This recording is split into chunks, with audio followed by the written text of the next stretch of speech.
the showbiz or the cool kids sitting in the corner like they're hiding away from the way they used to fall in love with someone new every Saturday. I want you bad like they say in every cliche song about teenage love, just a few cruel jumbled up years, and it feels like they come and go. Hi everyone, welcome to episode 59 of the My Two Tips podcast.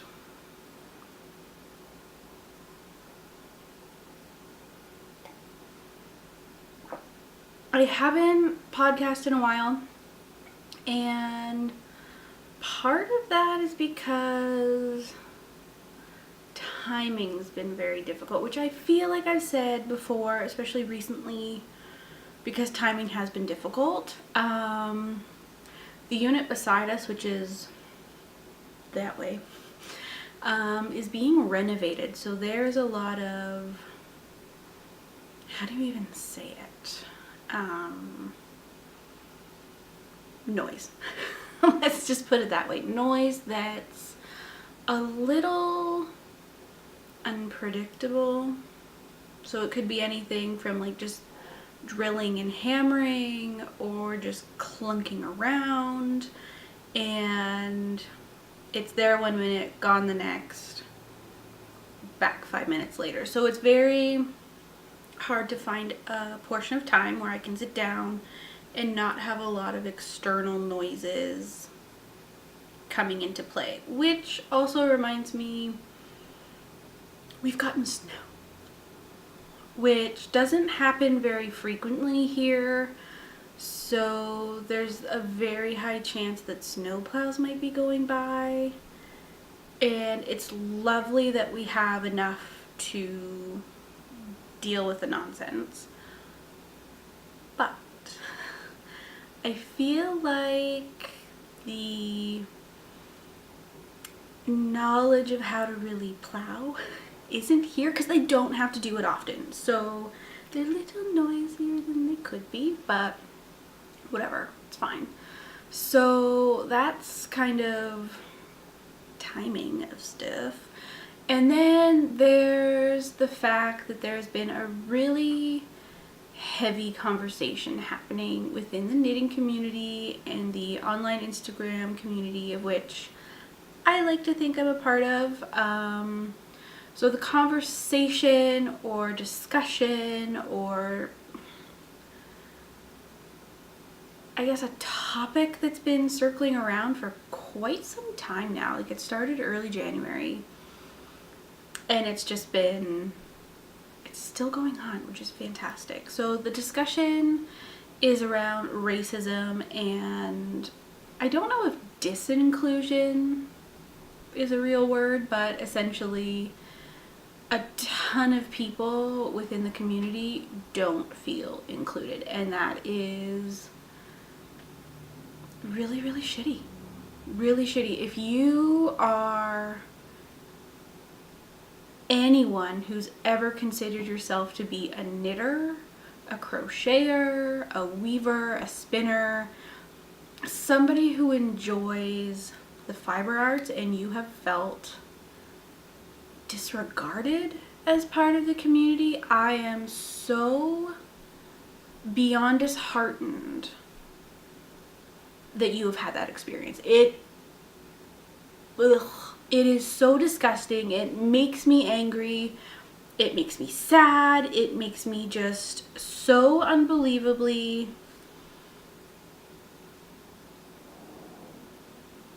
how do you even word it? Because my experience within the knitting community has been overall pretty damn fucking great.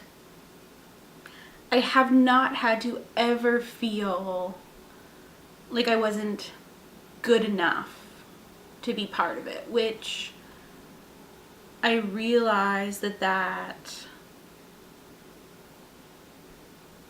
comes from a place of sitting with privilege. So it's something that has shaken me, this conversation, discussion.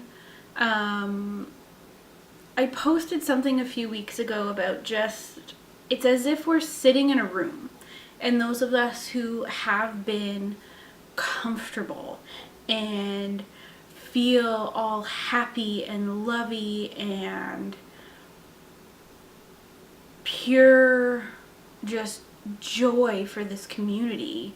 We've been sitting in a room and we've been able to be very comfortable and feel very safe. And all of a sudden, that door to that room that we've been sitting in has been blown off. It is non-existent. The door no longer exists. We can't shut it. We can't lock it. There's no point in rebuilding and putting another door back up, because then that is sitting and wanting to ignore the fact that this is happening. It's not new. It's always been there. There are people that are living with this every single day, inside the knitting community, outside of the knitting community, just within their normal lives, from the minute they wake up to the minute they go to bed. And it is so disturbingly uncomfortable,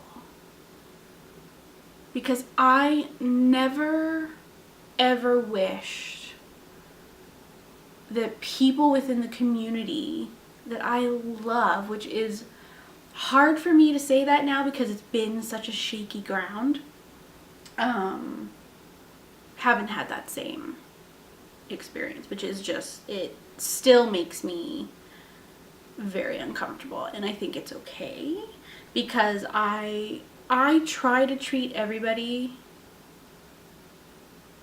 as equal as possible. If you like knitting, I like you. That's pretty much how it comes down. I might not agree with everything you choose project-wise, because some things don't appeal to me. That's totally fine. It's like if I say I love pizza and you don't love pizza, that does not mean we can't be friends.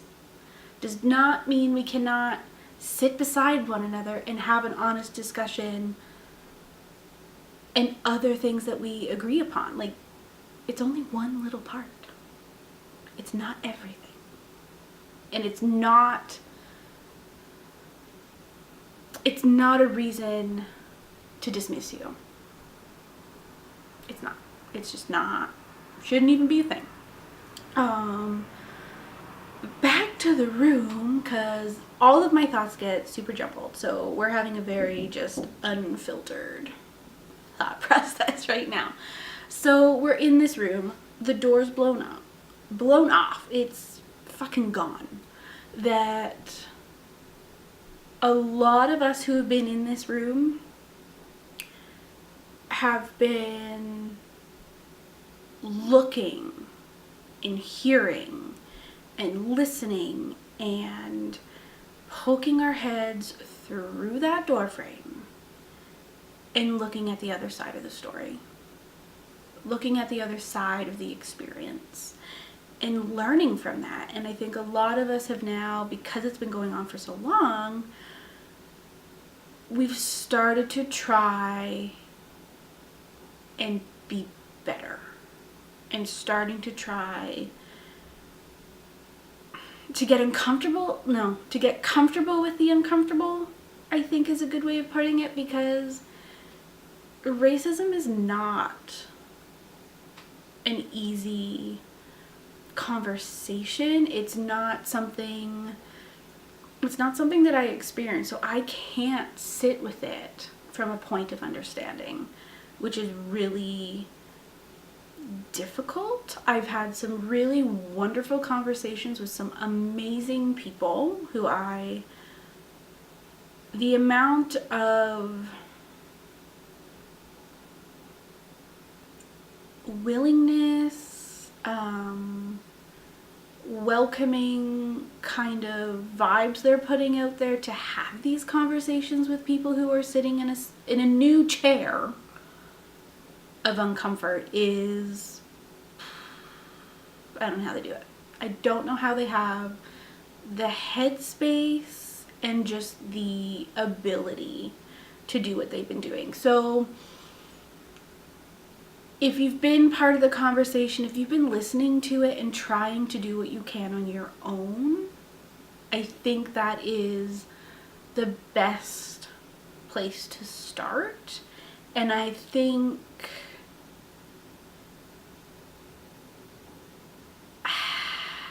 I think it's good. I think we're going to a place where we can start changing things with this little community of the world that involves knitting and fiber crafting. It's one place where we can start. And then if we all start going out in our own, you know, our bigger circles in our like daily lives outside of knitting and start making changes and doing the work, I think that's where this is going. I think little by little it's getting better. I really feel like it is. It's not something that can change overnight. It's not something that can change, excuse me, with one person doing a little tiny bit of anything, because it's not that simple. It's not. So I have been sitting with that a lot and just feeling very uncomfortable to know how to brace the subject and just how to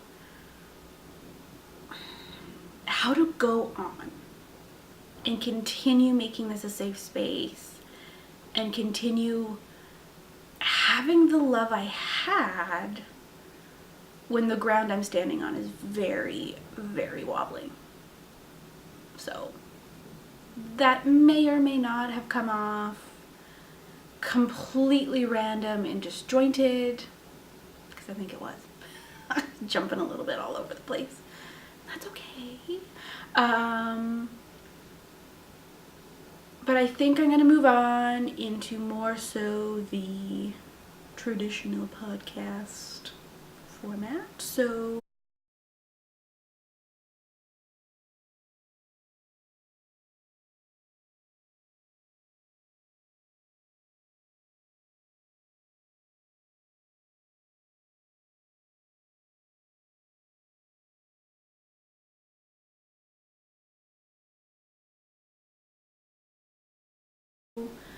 thank you for joining me today.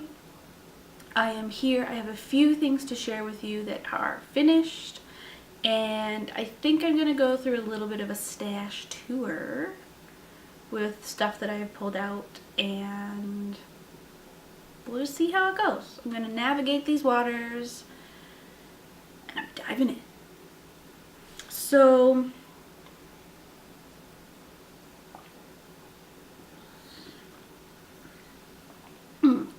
I am also wearing lipstick, which I never really do, but I have some fun ones, and I'm trying to wear them more. I also have purchased a new camera lens. It is supposed to have autofocus on it. Whether or not it will or not, I don't know. I haven't tried with video yet, so maybe? I don't know. We're gonna see how it goes. In regards to finished projects, I finished this hat, which is a shepherd's toque, which is a pattern by Jane Richmond, and I used, it's not doing anything, is it? You know what happens? Wow.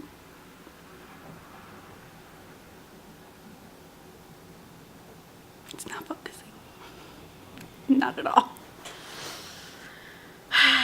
Okay. So, doesn't look as if the autofocus is working. Maybe my camera body is too old for that technology. Quite possibly. But this is the shepherd's toque. It's a pattern by Jane Richmond. I used Shibui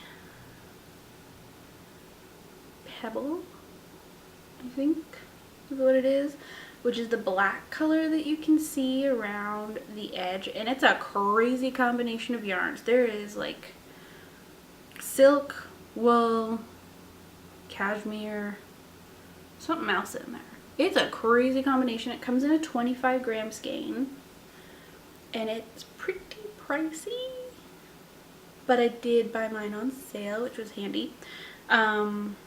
and it's really, really lovely. I really like it.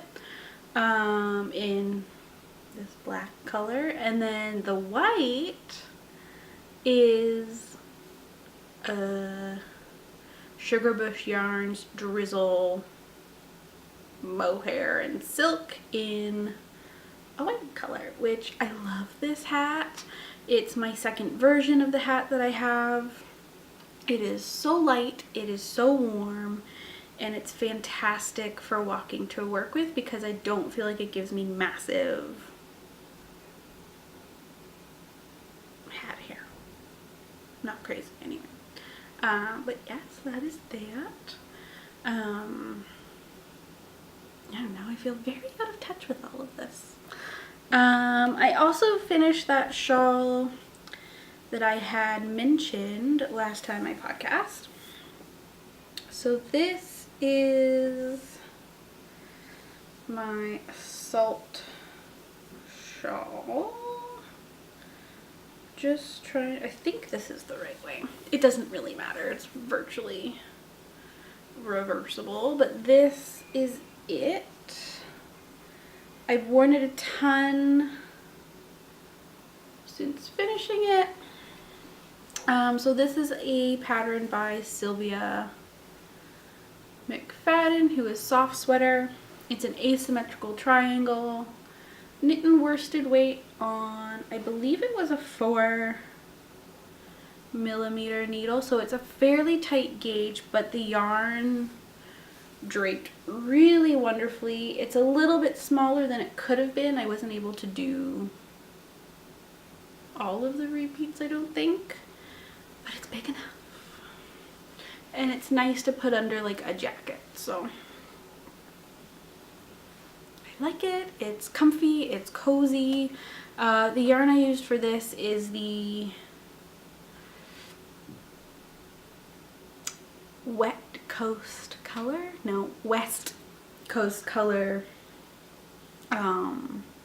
They're worsted weight in a very pretty green color, which I can't remember the name of. But the green is actually showing up fairly nicely, which is great. I need to take some new photos of it again to try and get the color to show up a little bit better because it's so saturated. But it's really lovely. And this was finished quite some time ago. It didn't take me very long to knit. I really enjoyed it.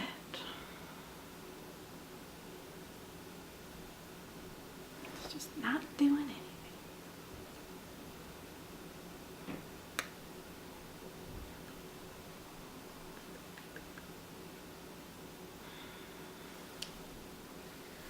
Anyway.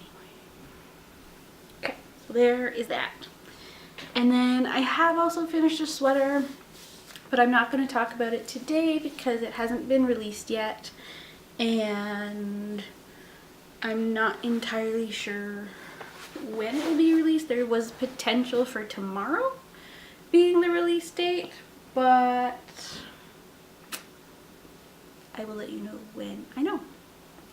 I also have finished this new cast on, which I had not talked about last time. This is my I Smell Snow shawl, which is very fitting because it's done now. And this thing is massive. I don't even know. I'll have to take some pictures and show it off because it's too big to show in frame, which is a good thing because I wanted it to be massive, of which it is. So it's very big, and it's a big square with some eyelets in it, which you may or may not be able to see. There's some. But yeah, so you knit the first half with the color essentially that you have more yardage from, because that'll dictate the widest point of your square. I was not able to finish the pattern, like the first half of the pattern completely because I ran out of yarn. I think I was maybe 10 rows short. Maybe something like that. It wasn't drastic, and this thing is still plenty big enough. So the first of all, it's the I Smell Snow Shawl by Melody Hoffman, who is Bee Mandarins on Instagram. This pink color that I started with is Madeline Tosh BFL Sock. It's a non-superwash, 100% BFL finger and weight yarn. In the Scout colorway, and I used the Full 2 skeins. I think I don't even know if I have 3 grams left. And then the second color, hold on, let's do something fun. If I don't strangle myself, let's do this. Which is kind of fun. You get minimum of 2 looks with this thing. So the second color I used for the second half of the shawl is another BFL sock weight, but this is a superwash. I believe it's an 80/20 from Flock Fiber in their Mind Like Stone colorway. And I don't think they carry this base anymore, which makes me very sad because it's wonderful. It's really great. I really like it. So yes, this thing is huge. It is cozy. It's a blanket. I am considering it the first blanket I've ever finished, and it is, I don't know if it's something about it being technically a shawl that makes it a little bit more approachable. I have not finished a blanket technically this one, because the undertaking of like all these scrappy blankets that are out there really doesn't sit well with me.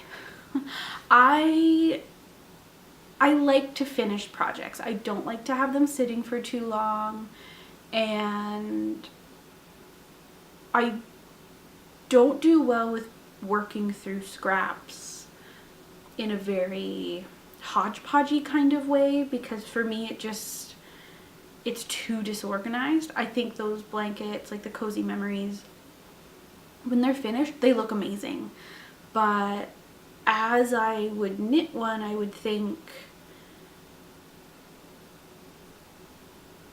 I would have too many issues coming up with which color to do next and where to put this one, and The only way I think I could validate starting one would be if I chose 5 colors that all went together very cohesively and actually had a more planned out look to it. Same with the Northeasterly blanket. They look great. They look really good. I've heard that they're a great knit from many people. That's fantastic. But for me, I need a color palette. I need a color palette to work with, and I need to have the knowledge of when it'll end. Obviously, these can be very long-term projects depending on the size that you're going for, which is also fine. It's just there's something about the hodgepodginess, the actual knitting. For me, I know I can't do, but this is getting very warm, so I'm gonna take it off. So that is finished. I literally just blocked it yesterday, but it's been finished. The knitting for about a week now. You could also fold it this way and have like a stripe down the middle. Have it that way too. What else am I knitting on? I haven't touched this in a while, but I am knitting a friend of mine a baby blanket, and I've made some really good progress. It's very difficult to show because it is a hap design, so this is kind of how I can show it to you, which isn't great, so I don't even know why I am. But It's now on its first border section, which I think I'm halfway through, or almost halfway through. And it's got some, I don't even remember if it's feather and fan, to be honest with you. I think it's just eyelets. But it's turning out pretty good. I'm a little concerned that the holes might be a little too big. But in the middle is a huge square. Lots of squares going on. The pattern is Hansel by Gudrun Johnson, who is amazeballs. And I am knitting with a whole whack of different colors of the, hold on, let's see if I can get one that's not attached. No, you're attached. All of the balls in here attached with Froya by Viking of Norway, I believe, which is an 80-20 superwash merino and nylon. No, superwash wool and nylon. It's lovely. It's really good. There's been a few spots that have had some like unspun bits of fiber in there. I just pulled them out. It's totally fine. But it's soft. But I didn't want to knit. I wanted to knit a wool blanket for her baby. I didn't want to knit 100% acrylic just because I didn't want to. I was looking at some yarns that were available at some local yarn stores that were acrylic, which I don't have a problem with acrylic except when it doesn't look the way I want it to look. So a lot of the yarns I saw had like too much of a shininess to them, and I wanted something a little more organic looking. I don't know if you noticed, I chose a very neutral palette. It's light gray, white, medium gray, charcoal, and black. Yeah, I think there's 5 colors total. I didn't want it to be anything too distracting. The pattern itself is just gorgeous, and I wanted that to shine through. I also wanted it to be a blanket that, you know, if they wanted to have it on their couch or something, great. It's not going to be that big, don't get me wrong, but I just wanted it to be enough that it didn't scream baby. I didn't want it to be crazy pastels, and so I'm not knitting it in pastels. The next project I'm going to talk to you about is this one that I've recently started. So the first, my main color, I did a poll for this actually on Instagram, and I was debating between the second contrast color. It was either going to be a pink one or a mint green one. So main color is this bad boy, and it is gray, which I don't even remember the color name, but it's Sweet Fiber, Sweet Merino Light, which is 100% merino, just a single. And then I've got it with this creamy white, which I believe is her Silver Birch colorway maybe, and this is, I don't know, I can't remember. Anyway, it's a gray, it's a white, kind of white. And then guess what color? The mint one, 100% one. This, however, is Manos del Uruguay Fino, which is another single base, like another single ply yarn, and it is it 30% silk or more? I can't quite remember. I will put the information on the screen because this stuff is gorgeous. But it is minty green. I can't remember the colorway name either, which is horrible of me. But it's high contact percentage content. Jesus Christ, I can't speak.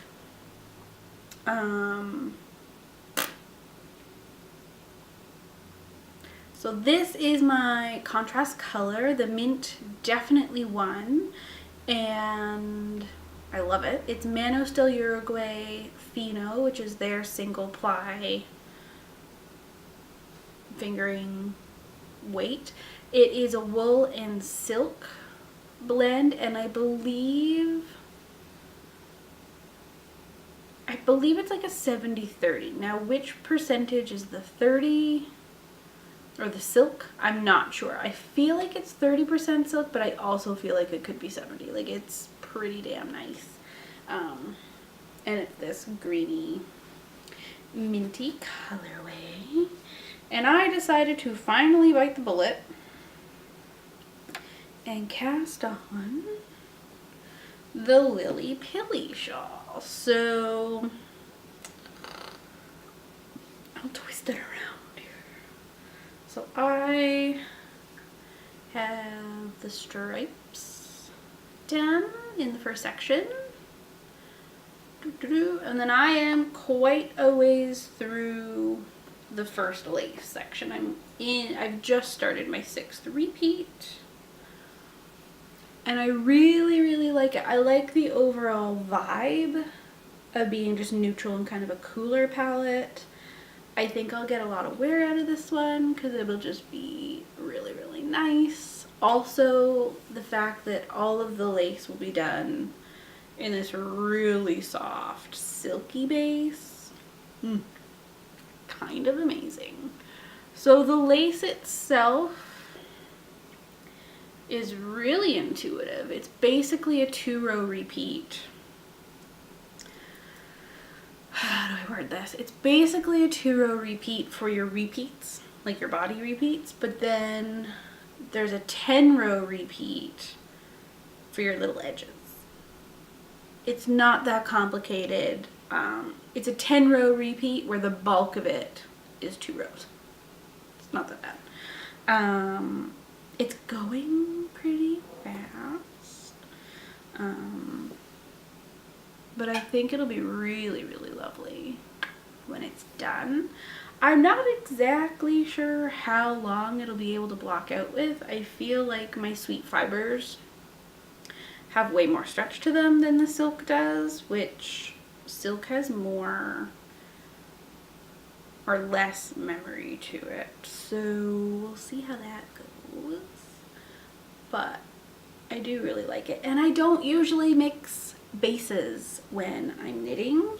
I try to keep things the same because then I know the whole project will behave the same. So we'll see how this goes with blocking. This is the Lily Pilly shawl by Amba O'Brien, and I have wanted to knit this for a really long time. I don't know why. Sometimes it takes me a while to get to patterns that I really, really want to knit, but this is definitely one that's been on my list for at least a good 4 years. So, getting it done now. Okay, and that's really all I'm working on. So I figured I would dig out some yarns from the stash and take you through it. So I have this yarn, which I really kind of want to use. I do have 5 skeins total, and yes, they're pretty big. But this is Fleece Artist, which it's their Slubby hand dyed. It's 100% wool, and there's 250 meters for 250 grams. So it is pretty bulky overall, but there's quite a bit of thick and thin quality to it, which I'm fine with. But I'm thinking Originally I bought it to make a blanket, and it was going to be a circular pie shawl, but knit with like gigantic yarn to make it big. The colorway I don't think is listed, which is one thing I don't like about Fleece Artist, is it's difficult to find what you have sometimes, but it's really lovely. It's very pastel-y, very muted blue, pink, and then like a creamy yellow at times. I would probably alternate skeins just to try and have like a cohesive look to it, but at the same time I think depending on what I actually end up doing, I won't. There's a possibility of this becoming a big cardigan. Maybe. We'll see. So there's that.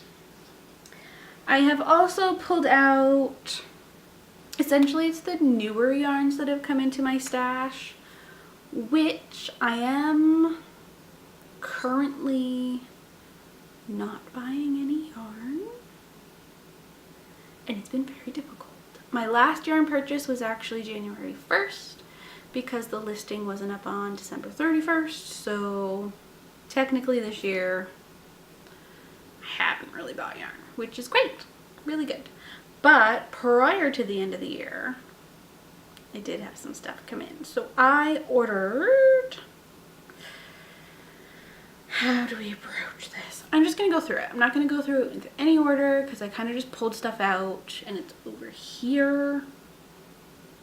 We'll just go through. So I bought this. Yes. I didn't pick up any of this yarn at Knit City, which really bugged me because I really fell in love with it there. And it's the Ancient Arts yarn Lascaux base, which is 25% Manx Lochten wool and 75% Punta Arenas wool. It's kind of a special blend. And it's a worsted weight. There's 220 yards in 100 grams, and I got it in this wheat color, which is just kind of a beigey golden wonderful color. I think it'll look really good. I am planning on designing / recreating one of my friend's sweaters that's basically like a horizontal rib, except I think what I'm gonna have to do is I'm gonna have to like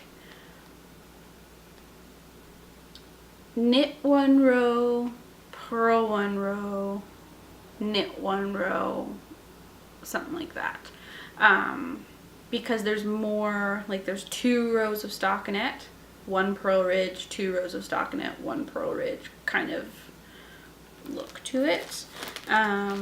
When that will happen, and everybody was at Rhinebeck, and the Nightshades yarn was released from Harrisville, and it's a Cormo based wool, which this isn't going to show you much of anything because it's black based, and we all know how well black yarns photograph. So let's see if I can get this going. So I got the one with the light blue mixed into it, and it is called Last Call, which I just kind of loved. I have a whole whack of this because I want to knit a huge cardigan out of this yarn. It is so squishy. It's just so good. In here, there's about a 250 yards to 100 grams gain. They quantify it as a DK weight.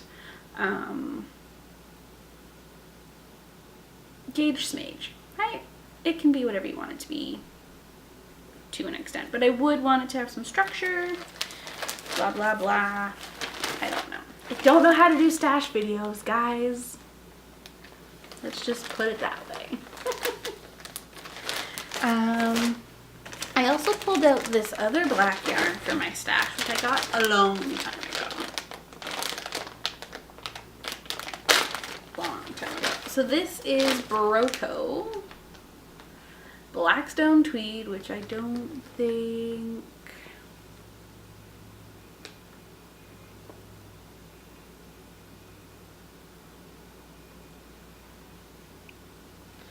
It's just not gonna focus.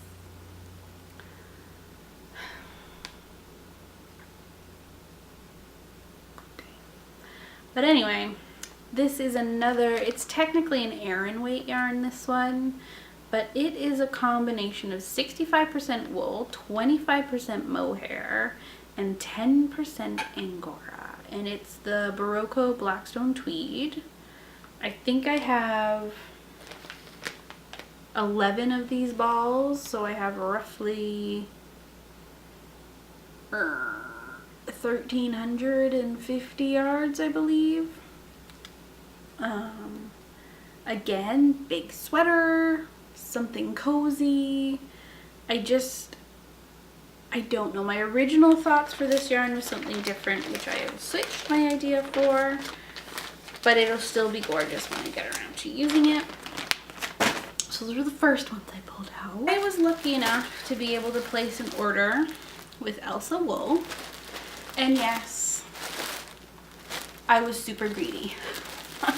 I went in on an order so we could divide up shipping costs. But this stuff is amazing. So I have 3 skeins of a fingering weight in the, I believe it's the 10% silver. Yeah, I believe that's the one I got.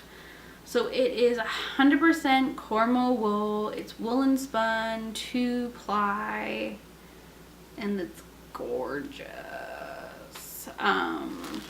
This is going to be a huge shawl of some sort, because in each skein there is about 450 yards.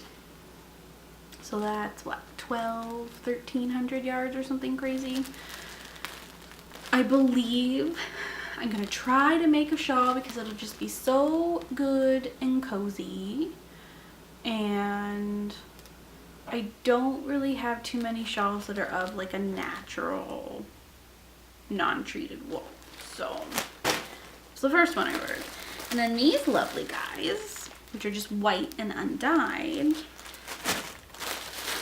are actually a sport weight, which, oh my god, it's lovely. I have wanted to knit the Bristol Ivy,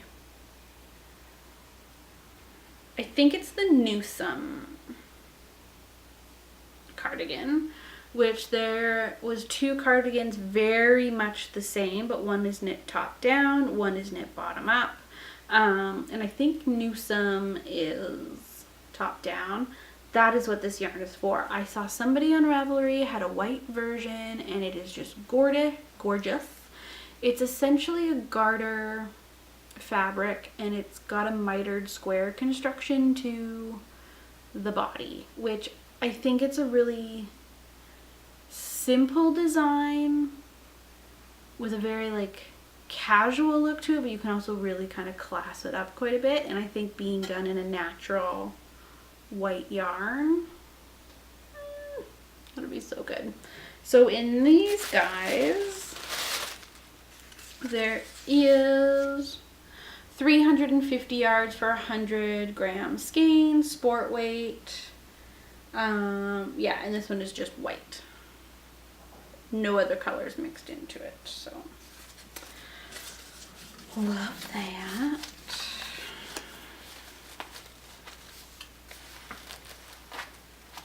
And the Cormo, it's so squishy. For the end of the year, I got a email newsletter notification that Orange Flower Yarns, which I have used before, was having a pretty decent sale. So I bought a fingering weight sweater quantity and a DK weight sweater quantity, but not the BFL. Yeah, BFL 85% and 15% nylon, which are the necks. And it is superwash base again, which is fine. I don't mind using superwash, and it's this beautiful dusty pink colorway.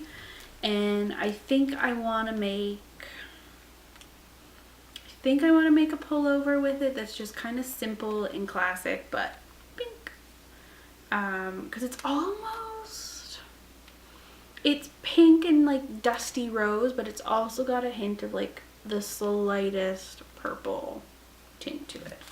And in these guys, there's 435 yards for 100 grams. So that was lovely.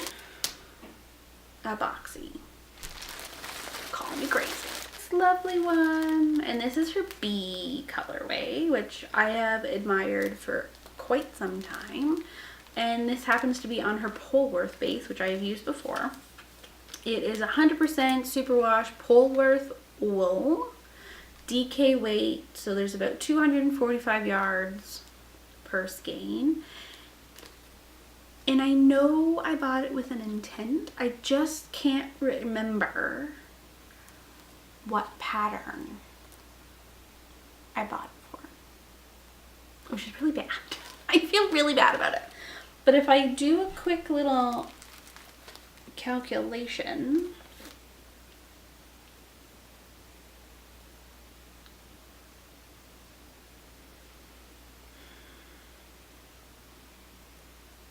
I have 980 yards-ish. Is it quite enough for a full-on pullover with long sleeves? No.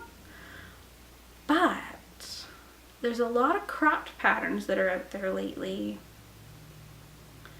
I feel like maybe I thought I could do the nurtured pullover, even though this is DK and that calls for a worsted. There was something in mind, which I can't really remember, but it'll be something lovely.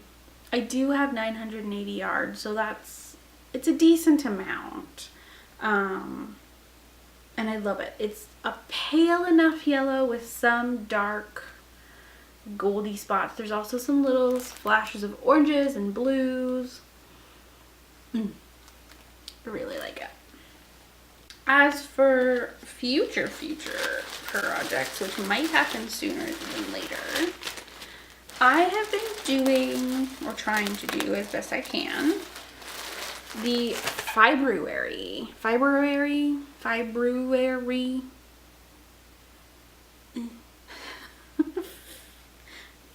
yarn challenge that CC, who is Creative CC, has been doing for a few years now, which I don't know if I ever knew that prior to this year, but one of the prompts a few days ago was your first knitting project. This is mine. This is my Gaptastic cowl, which is a pattern by Jen Geigley. And this was the first project I knit when I got back into knitting. I think I can put it around once more and have it very cozy. Yeah, now I'm super staticky, of course, because goddamn winter. Anyway. So yes, this is my Gaptastic cowl, which I just washed the other day because I hadn't actually pulled it out in a long time. It is a seed stitch cowl, knit in the round. It was the perfect thing to get me back into knitting. So now that I know more, because obviously this is very loose and very drapey, which is fine, it works. But when I actually just have it as a single loop, it is way too big for me. Like it is just too much for me. So I do want to knit it again, and I think what I'm going to do is I'm going to knit it at a slightly tighter gauge so that the seed stitch is a little firmer, a little bit more structured, but with the same stitch count, I think. I haven't quite figured it out yet, but I think I'm going to use good old Cascade Eco because you just can't go wrong. There's 578 yards in here, which I think should give me a fairly decent sized cowl. I don't have a long neck, and if I want to knit it slightly less of a large circumference, I can take out some stitches because it's knitting around. If you knit a smaller circumference, you'll have a less bigger loop. It'll be great. The first one I knit is out of Bernat Softy Chunky, which is 100% acrylic yarn. And I really like this stuff, actually. Considering that I knit this 6 years ago, it still looks great. Still looks really good. And I love the marled colorway that I used. There's like a taupey brown, a white, and like a creamier yellowy color in there. Really lovely. I really like it. But I just want it to be slightly firm. Like you can see in there, it's just a little holier than I want it. So I think I'm gonna knit another Gaptastic cowl, partially so I just have something easy on the needles that I can take with me and have another kind of great staple to wear. In regards to other things to talk about, I really don't know. I'm just hoping that this makes some sense, has some cohesiveness to the episode. Hopefully you guys enjoyed it. I'm hoping to be back on a more regular basis because I do like doing this. I really like putting podcasts together. It's just a matter of how to tackle things and making time for it again, I think. But yeah, if you want to see me actually go like through the stash, through the bins of yarn that I have, maybe that's better for going through and making like stash videos. I really don't know. I don't know. Let me know. Let me know what you think. If you want to see anything else, if there's something that I'm not doing that you do want to see, let me know. If things are good enough, that's great too. But I do want this to be something that you enjoy watching. If you just found it, great. If you've been a returning viewer, fantastic. It's lovely to have you. But I want to make sure that if you're taking the time to watch my little episodes, that they're giving you what you want from them. So if there's something that I'm forgetting, or if there's something that I just don't tend to do, let me know. Let me know and I will do my best. But yes, very good to see you. I hope that you guys are having a wonderful